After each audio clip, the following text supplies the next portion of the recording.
Hi everyone, I am Shiva. I am a PhD student from Institute of Physics. First of all, thank you very much for the wonderful opportunity to share my research work with you. Basically, I am a physicist and my research work is based on imaging system. Imaging system plays a crucial role in day-to-day life. It has various applications resulting from security to medical diagnosis. In fact, we all have an inbuilt imaging system. Does anyone know about that? Yes, it's our eye. It's an imaging system. It focuses images on retina and our brain recognizes it. Now just look around yourself. What are all the imaging system you can see? You can see mobile phone camera, CCTVs, sensors, motion detectors, etc. and so on.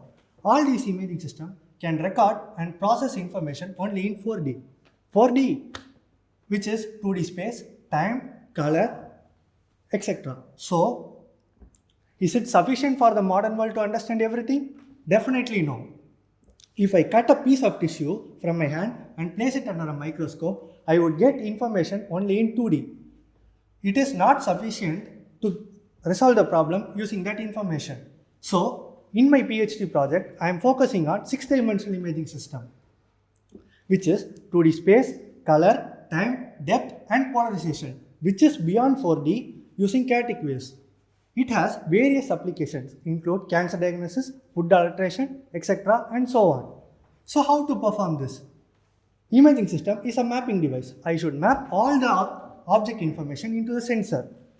Then I should encode the amplitude, phase, polarization to obtain intensity distribution.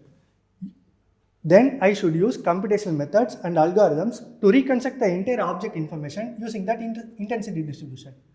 So to conclude that, new imaging techniques have to be developed, which I am currently focusing on. In near future, I will contribute to that with my new findings. Thank you.